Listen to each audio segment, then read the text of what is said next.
Supreme court का समलैंगिक शादियों को मान्यता देने से इनकार, अब संसद के ऊपर छोड़ा फैसला।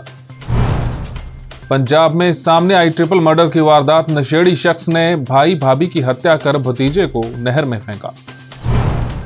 इजराइल फिलिस्तीन युद्ध में अब तक 4000 से ज्यादा लोगों की मौत, मरने वालों में 25% बच्चे भी शामिल। नमस्कार, मैं हूं संजय सेठी, आप देख रहे हैं जे टाइम्स। सुप्रीम कोर्ट ने सेम जेंडर मैरिज यानी कि समलैंगिक विवाह पर फैसला सुना दिया है।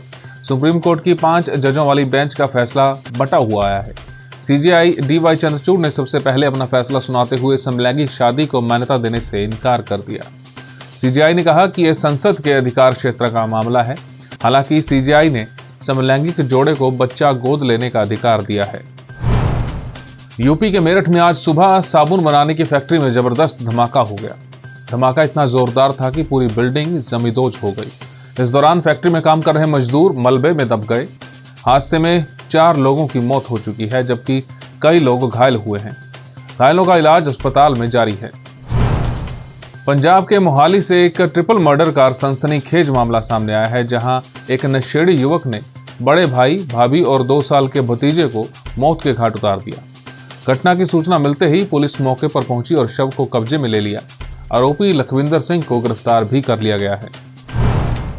7 अक्टूबर को हमास ने इजराइल पर बड़ा हमला किया था। इन हमलों में अब तक 1400 से ज्यादा लोगों की मौत हो गई है। वहीं इजराइल की ओर से गाजा पट्टी पर हमास के ठिकानों पर किए गए हमलों में अब तक 2800 लोगों की मौत हो चुकी है। 10,000 से ज्यादा लोग इन हमलों में घायल हुए हैं।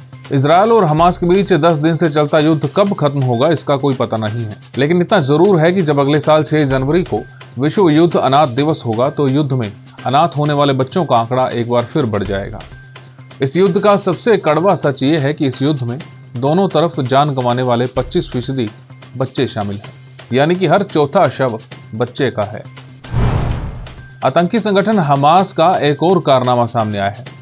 गाजा के लोगों को पीने का साफ पानी मिले, इसके लिए यूरोपियन यूनियन ने पानी की पाइपलाइन बिछाने के पैसे दिए थे। पाइपलाइन आई, अलग अलग जगहों पर बिछाई भी गई, लेकिन हमास के आतंकियों ने जीवन देने वाली इस पाइपलाइनों को मौत देने वाले रॉकेट्स में बदल दिया। स्पेस टेक्नोलॉजी के क्षेत्र में भारत के बढ़ते कद का अंदाजा इस बात से लगाया जा सकता है कि अब अमेरिका तक भारत से टेक्नोलॉजी शेयर करने की मांग करने लगा है। इसरो चीफ ने बताया कि जब चंद्रयान 3 मिशन के लिए स्पेसक्राफ्ट डेवलप किया जा रहा था तो अमेरिकी स्पेस एजेंसी नासा की एक टीम ने हमारी स्पेस टेक्नोलॉजी हासिल करने की इच्छा जाहिर की थी। अंतर्राष्ट्रीय ख्याति प्राप्त वैज्ञानिक और जननायक चौधरी देवीलाल विद्यापीठ के महानिदेशक डॉक्टर कुलदीप सिंह ढींडसा ने हरियाणा में सड़क दुर्घटनाओं पर चिंता व्यक्त करते हुए कहा है कि लगभग 50% मौतों के पीछे मुख्य कारण तेज गति रही है। 33% मौतों में दोपहिया वाहन सवार शामिल थे। सड़क दुर्घटनाओं में कुल 5021 मौतों में से तेज गति के कारण 2549 लोगों की जान गई है। उन्होंने कहा कि ड्राइविंग लाइसेंस प्रक्रिया को और ज्यादा कठिन बनाना होगा, तभी इन दुर्घटनाओं पर रोक लग सकेगी। बात आज के इतिहास की। आज का इतिहास हरियाणा के ही एक जिले से जुड़ा है। 1949 को आज ही के दिन NH5 शहीद भगत सिंह चौक पर फावड़ा चलाकर फरीदाबाद शहर को बसाने का काम शुरू किया गया था। हालांकि फरीदाबाद की स्थापना 1607 ईस्वी में जहांगीर के खजांची शेख फरीद ने की थी। उनका मकसद यहां से गुजरने वाले राजमार्ग की रक्षा करना था। यह दिल्ली से 25 किलोमीटर दक्षिण में स्थित है। फरीद ने यहां एक किला, एक तालाब और एक मस्जिद भी बनवाई है। इसके बाद में यह वल्लभगढ़ के शासक के पास उनकी जागीर के तौर पर रहा।